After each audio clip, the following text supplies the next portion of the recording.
राम मंदिर में कथित दान घोटाले के मामले में एसआईटी जांच का आज 6वां दिन रहा। 6वें दिन असली जांच करने के बाद लखनऊ रवाना हो गई है और सूत्र की माने तो सोमवार को लगभग 11 बजे एसआईटी अपनी टीम मुख्यमंत्री को सौंपेगी। आज भी उन लोगों से पूछताछ हुई जो संदेह के दायरे में थे। माना जा रहा है कि जिस तरह से एसआईटी जांच की है, जो कड़ियां जोड़ी हैं, उसमें कई लोगों पर गाज गिर सकती है, कई लोग हट सकते हैं और कई लोगों पर कार्रवाई हो सकती है। कुल मिला के एसआईटी 6 दिन वो साक्ष्य जुटाए हैं, संकलन किया है। जो बैंक से लेकर राम मंदिर तक जो तार जुड़े हैं, उनके हिसाब से देखा जाए तो कई लोग दोषी साबित होंगे और उस पर कार्रवाई होती है। कुल मिला के एसआईटी जो है वो सोमवार को लगभग 11 बजे सीएम योगी को अपनी रिपोर्ट सौंपेगी। ये रिपोर्ट प्रारंभिक रिपोर्ट होगी, हालांकि अंतिम रिपोर्ट उसको 15 दिन के अंदर देनी है। कुल मिला के एसआईटी की जांच की जो कड़ियां हैं वो जुड़ चुकी हैं। हालांकि सीसीटीवी फुटेज केवल 45 दिन के पाए गए, उसको रिकवर करने के लिए भी कोशिश की जा रही है। रिकवर करने के लिए जो फॉरेंसिक टीम है उसको वहाँ जो है डीवीआर भेजा गया। कुल मिला के एसआईटी 6 दिन जांच के बाद अब लखनऊ रवाना हो चुकी है। ये Shukla, news state, Ayodhya. NEET का री एग्जाम इस बार एनटीए नहीं बल्कि सरकार की साख का सवाल है।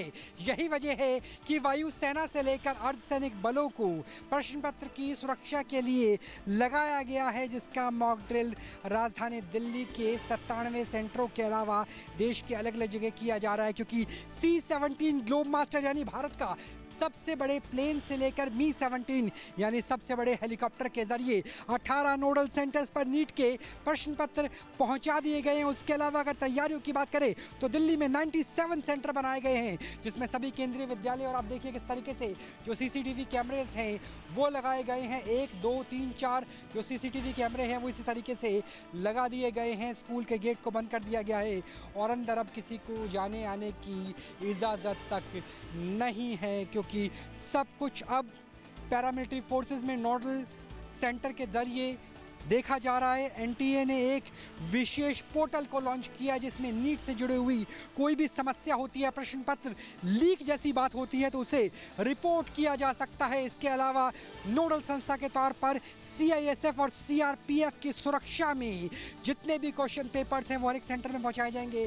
बाहर देखिए किस तरीके से जो कुर्सियां हैं वो लगाई गई हैं, टेंट का सामान पहुंच चुका है ताकि जब 24 घंटे के अंदर नीट का एग्ज़ाम होगा, री एग्ज़ाम होगा तो किसी तरह की कोई समस्या ना हो, और उसी का ही ख्याल यहाँ पर रखा जा रहा है। क्योंकि वाकई एनटीए नीट के पेपर लीक के बाद एक पॉलिटिकल मुद्दा भी बना था और उसके बाद विरोध का सुर भी देखने को मिला था, और यही वजह है कि पूरी तरीके से जो सुरक्षा है चाक चौबंद करके रखी गई है। वायुसेना के ज़रिए 18 नोडल सेंटर्स पे पहुँचाया गया है और जो पूरा कवरेज है वो भी इसी लिहाज से की जा रही है। पैरामिलिट्री फोर्सेस को लगाया गया है, विशेष पोर्टल बनाया गया है और तैयारियां पुख्ता हो चुकी है नीट के री एग्ज़ाम को लेकर के।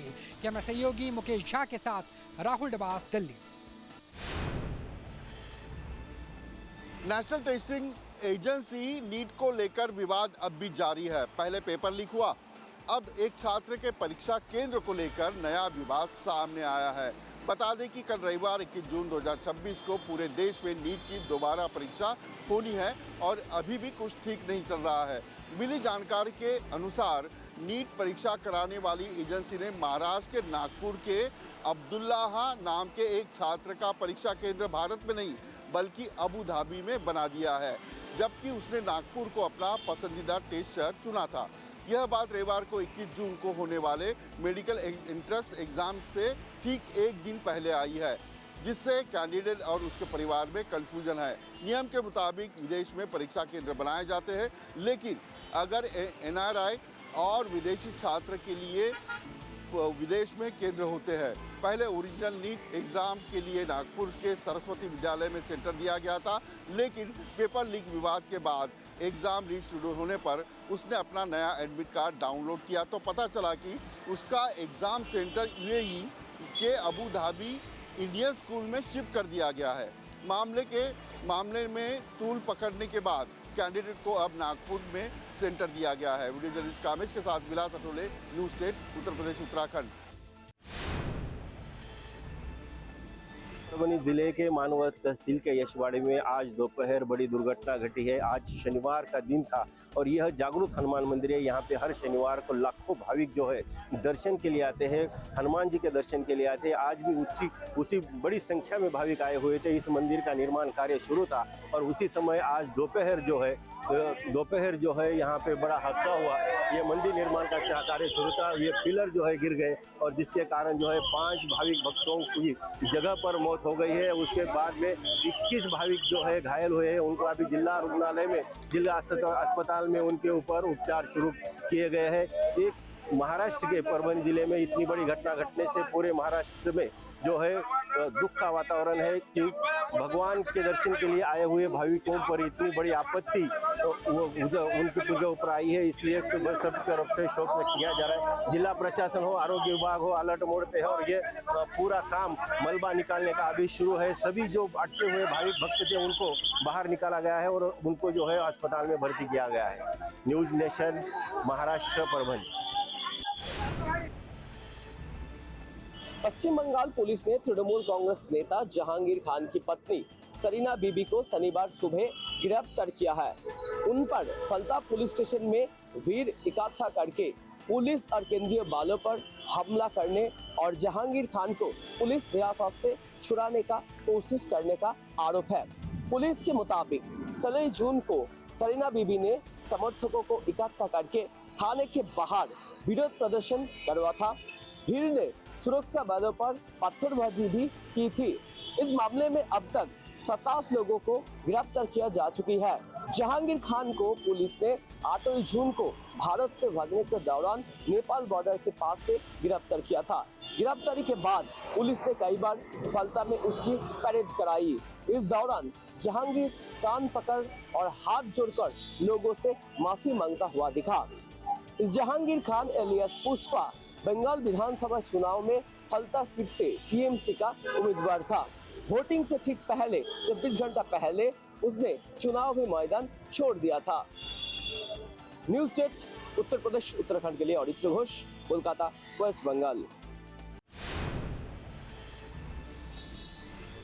सरकार ने ये तय कर रखा है कि उत्तर प्रदेश के जो कर्मचारी हैं वो मानव संपदा पोर्टल पर अपनी जो चल अचल संपत्तियां हैं उसका ब्यौरा दर्ज करेंगे। हर साल ये ब्यौरा उन्हें दर्ज करना होता है। इसके पीछे सरकार का मकसद ये है कि अगर कोई कर्मचारी भ्रष्टाचार कर रहा है तो उसकी संपत्तियों में इजाफा होगा। लिहाजा इस पोर्टल के माध्यम से जानकारी मिल जाएगी या कभी उस कर्मचारी पर किसी तरह का आरोप लगता है और जब जांच कराई जाएगी तो मानव संपदा पोर्टल पर उसने जो डिटेल भरी है उसके बीच का अंतर ये तय करेगा कि उसने कोई भ्रष्टाचार किया है कि नहीं किया है। हालांकि सरकार के निर्देश के बाद भी बड़ी संख्या में कर्मचारियों ने मानव संपदा पोर्टल पर अपनी चल अचल संपत्तियों का ब्यौरा नहीं दर्ज किया, जिसके बाद सरकार ने निर्देश दिया था कि ऐसे कर्मचारी जो ब्यौरा नहीं दर्ज कर रहे हैं उनकी जनवरी और फरवरी माह की सैलरी रोक ली जाएगी। अब सरकार ने इसे जारी कर दिया है। ऐसे कर्मचारी जिन्होंने अपलोड नहीं किया था डिटेल अपना, उन्हें जनवरी और फरवरी माह की सैलरी मिल जाएगी। सरकार ने साफ कहा है कि समय से जो लोग डिटेल फिल नहीं करेंगे उनके खिलाफ आने वाले समय में एक्शन भी होगा। लखनऊ से वीडियो जर्नलिस्ट दीपक राणा के साथ Nikhil Sharma, news state Uttar Pradesh. Noida international airport पर कॉमर्शियल और कार्गो उड़ानें शुरू होने के बाद अब पार्किंग के शुल्क को निर्धारित कर दिया गया है। निजी वाहनों की अगर बात की जाए, आप किसी पैसेंजर को अगर एयरपोर्ट पर छोड़ने जा रहे हैं तो 8 मिनट तक अगर एयरपोर्ट की सीमा में है तो कोई आपको पार्किंग शुल्क नहीं देना होगा। लेकिन अगर 8 मिनट के ज़्यादा का समय लगा तो पहले घंटे की निर्धारित दर यानी 150 रुपया जो पहले 2 घंटे के लिए ली जानी है 150 रुपया देना होगा। पहले 2 घंटे के लिए निजी वाहनों से 150 रुपये का शुल्क वसूला जाएगा। इसके अलावा एक घंटे का 100 रुपये के हिसाब से वसूली की जाएगी। अधिकतम अगर पार्किंग शुल्क की बात की जाए तो पूरे दिन के लिए 600 रुपये निर्धारित किया गया है। वहीं कॉमर्शियल वाहनों की अगर बात की जाए तो कॉमर्शियल वाहन पहले 2 घंटे के लिए 200 रुपये में पार्किंग मिलेगी और पूरे दिन की अगर बात की जाए तो अधिकतम अगर पार्किंग शुल्क की बात करें तो 700 रुपया पार्किंग शुल्क होगा। इसके अलावा पर घंटे की बात की जाएगी तो कॉमर्शियल वाहनों पर भी 1 घंटे का 100 रुपया चार्ज किया जाएगा। इस तरीके से नोएडा इंटरनेशनल एयरपोर्ट पर पार्किंग की दरों को फिलहाल तय कर दिया गया है और पार्किंग व्यवस्था को भी सुचारू रूप से चालू कर दिया गया है। वीडियो जर्नलिस्ट अजय कुमार के साथ Amit Chaudhary, News State, Greater Noida. Madhya Pradesh में एटीएस की कार्रवाई लगातार देखने को मिल रही है। एमपी एटीएस ने शनिवार को 2 संदिग्ध आतंकवादियों को कोर्ट में पेश किया, जहां से न्यायालय ने उन्हें 22 जून तक न्यायिक हिरासत में भेज दिया है। एटीएस कई पहलू पे जांच कर रही है। खास बात यह है कि लगातार ये कहा जा रहा है कि इन संदिग्ध आतंकवादियों के रडार पर तमाम युवा थे जो कट्टरवादी सोच रखते हैं। सोशल मीडिया के माध्यम से उन्हें सर्च किया जा रहा था। यही नहीं, व्हाट्सएप ग्रुप के माध्यम से उन्हें आपत्तिजनक सामग्री भी भेजी जा रही थी। एटीएस इस बात की भी लगातार जांच कर रही है कि इन लोगों के रडार पर और कौन से युवा थे। खास बात यह है कि किन किन युवाओं का इन लोगों ने माइंड वॉश किया। इसके अलावा मध्य प्रदेश या अन्य राज्यों में कहां इनका नेटवर्क फैल चुका है। इन तमाम जांचों के बीच में इस बात की भी जांच की जा रही है कि इनके फ़ोन कॉल्स किन किन लोगों के साथ थे और ख़ास बात ये कि पाकिस्तान से किन लोगों के ये संपर्क में थे। इन तमाम बातों की जांच लगातार एटीएस करती हुई दिखाई दे रही है। सहयोगी आशु के साथ अतुल शर्मा, न्यूज़ स्टेट, उत्तर प्रदेश, उत्तराखंड। अप्रैल 2026 में नोएडा में हुए श्रमिक आंदोलन को लेकर नोएडा पुलिस द्वारा फेज 2 थाने में दर्ज एफआईआर में चार्जशीट पेश कर दी है। 1500 पन्ने की चार्जशीट इसमें पेश की गई है। 77 जो गवाह हैं उनके बयान इस चार्जशीट में शामिल किए गए हैं। इसके अलावा इलेक्ट्रॉनिक एविडेंस या जो सीसीटीवी फुटेज हैं, उसके अलावा वायरल वीडियो को संज्ञान लिया गया है। इस चार्जशीट की अगर बात की जाए तो 10 लोगों को मुख्य आरोपी बनाया है और 3 और लोगों की जो भूमिका है वो पूरे मामले में संदिग्ध नजर आई है। अन्य 3 लोगों को भी गिरफ्तारी की जाएगी। और इस पूरी चार्जशीट में जो हवाला दिया गया है कि बाहर से कुछ लोग श्रमिक आंदोलन में आकर शामिल हुए और बाहर से शामिल होने के बाद में इस भीड़ को उग्र करने के लिए सोशल मीडिया को माध्यम बनाया और तरह तरह के वीडियो वायरल किए गए, पोस्टर बनाए गए और ऐसी सामग्री जो लोगों को भड़काने में प्रयोग की गई, उस तमाम सामग्री को भी पुलिस के द्वारा जब्त किया गया है। जो जानकारी है वो ये भी है कि गैंगस्टर एक्ट के तहत तमाम आरोपियों पर कार्रवाई की जाएगी और आगे की विवेचना भी पुलिस के द्वारा की जा रही है। लेकिन 1500 पन्ने की इस चार्जशीट में पुलिस ने हर पहलू डाला है। जिस तरीके से पाकिस्तान से एक ट्विटर हैंडल को ऑपरेट करने की बात सामने आई थी, उससे कुछ भ्रामक जो खबरें हैं वो प्रसारित की गई थी,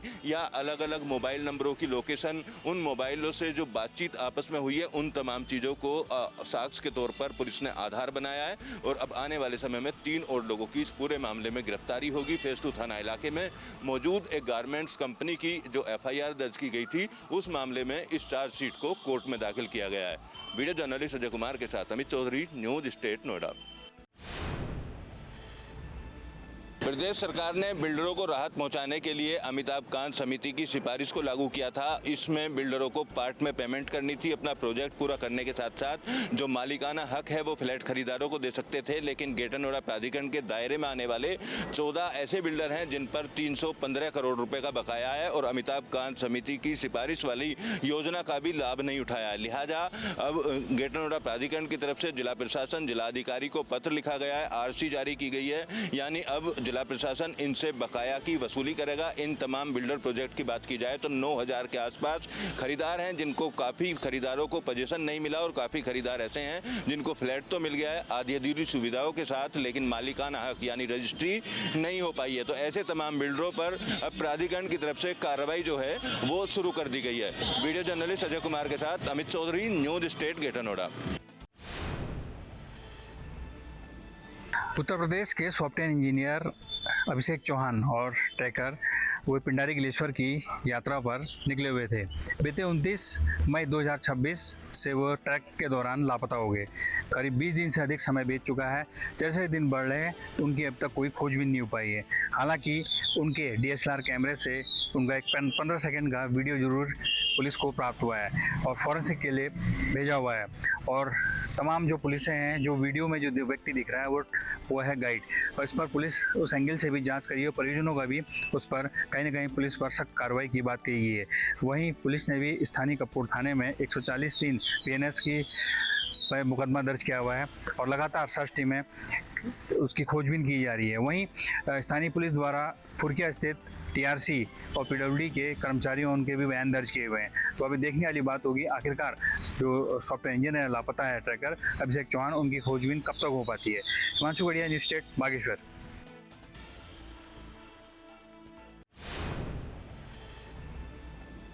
बागपत में मस्जिद पर जो प्रशासन का बुलडोजर साफ तौर पर देखा गया। आपको बता दें, बड़ौद तहसील की राजपुर खामपुर गांव में एक मुस्लिम युवक जिसका नाम गुलशेर बताया गया है, उसने शिकायत की थी कि जो ये मलबा आप देख रहे हैं यहाँ पर एक मस्जिद हुआ करती थी, जो कि ग्रामीणों ने बताया कि 70 साल पुरानी ये मस्जिद थी जिसको जमींदोज किया गया है। यानी साफ तौर पर बुलडोजर चला है प्रशासन का और यहाँ भारी संख्या में फोर्स भी तैनात रही है और गाँव में तनावपूर्ण स्थिति है और गाँव में PSR 4 थानों की फोर्स मौके पर मौजूद रही है।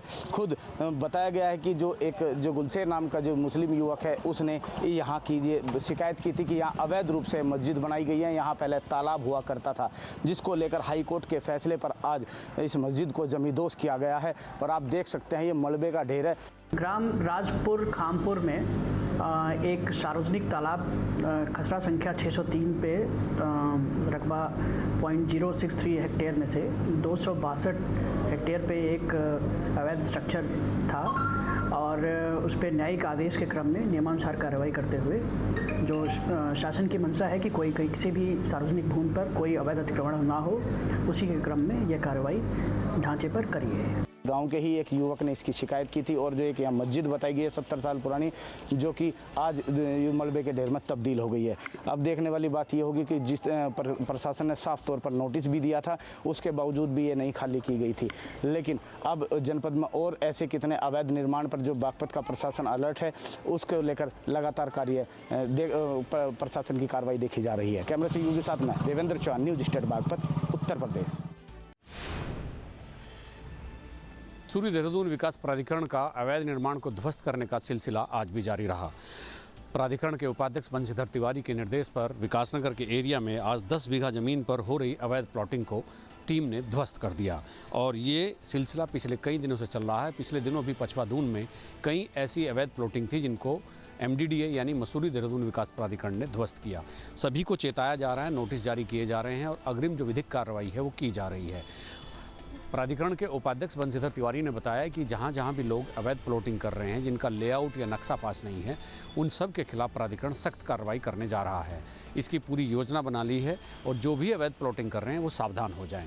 अपने सहयोगी कैमरामैन सोनी कुमार के साथ न्यूज स्टेट के लिए देहरादून से अजीत सिंह राठी। साइबर जालसाज नोएडा और ग्रेटर नोएडा के लोगों को जल्दी मोटा पैसा कमाने का झांसा देकर लगातार ठगी की घटनाओं को अंजाम दे रहे हैं। सबसे ज़्यादा ठगी ट्रेडिंग के नाम पर हो रही है। फॉरेन एक्सचेंज ट्रेडिंग के नाम पर ग्रेटर नोएडा वेस्ट की रहने वाली एक महिला से 26 लाख रुपए की ठगी कर ली। साइबर जालसाजों द्वारा अलग अलग बैंक खातों में अलग अलग समय में पैसा डलवाया और मोटा मुनाफा देने का झांसा दिया था। वो झांसा देकर महिला ने जब प्रॉफिट का पैसा और अपना पैसा निकालने की कोशिश की तो साइबर जालसाजों द्वारा संपर्क तोड़ लिया गया। फिलहाल पूरे मामले को लेकर नोएडा के साइबर क्राइम थाने में FIR दर्ज की गई है। पुलिस पूरे मामले की जांच कर रही है, लेकिन आए दिन इस तरीके के ठगी के मामले लगातार सामने आ रहे हैं। हालांकि नोएडा पुलिस साइबर ठगी से लोगों को बचाने के लिए डिजिटल प्लेटफॉर्म के माध्यम से भी जागरूक कर रही है और जगह जगह सेमिनार भी किए जा रहे हैं। बावजूद उसके जल्द पैसा कमाने के लिए लोग साइबर जालसाजों के निशाने पर लगातार आते हुए दिखाई दे रहे हैं। वीडियो जर्नलिस्ट अजय कुमार के साथ अमित चौधरी, न्यूज स्टेट नोएडा। इस साल की अगर हम बात करेंगे तो इस साल जो है 3 जुलाई से जो शुरू होने वाली अमरनाथ यात्रा है वो अगस्त तक चलेगी। कुल मिला के अगर देखा जाएगा कि 57 डेज यात्रा जो है वो यहाँ पे चलने वाली है। लेकिन अगर हम सिक्योरिटी की बात करेंगे तो सिक्योरिटी के कड़े बंदोबस्त यहाँ पे देखने को मिल रहे हैं। जिस तरीके से जम्मू श्रीनगर नेशनल हाईवे पे अलग अलग जगहों पे जो है जम्मू कश्मीर पुलिस, ITBP और CRF के अधिकारी जो है उनको तैनात किए गए हैं। अलग अलग जगहों पे जो है CCTV कैमरास का इंस्टॉल किया गया है और कुल मिला के अगर देखा जाएगा कि इस साल जो है 670 जो बटालियंस है उनको यहाँ पे तैनात किया गया है। पूरी तरीके से जो है मॉनिटर हर किसी जगह पे किया जा रहा है जम्मू कश्मीर पुलिस की तरफ से और CCTV कैमरास को बाज़ाब्ता तौर पर इंस्टॉल किया गया है। और इस साल की अगर हम बात करेंगे तो इस साल Jammu Kashmir police, specially Anantnag police की अगर हम बात करेंगे, उन्होंने एक स्कैनर, एक बार कोड जो है वो यहाँ पे जारी किया गया है, जो कि जितने भी सारे यात्रा में लोग काम करेंगे उनकी जो डिटेल है वो बाज़ाब्ता तौर पर जम्मू कश्मीर पुलिस को कलेक्ट हो जाएगी। खालिद डार, श्रीनगर।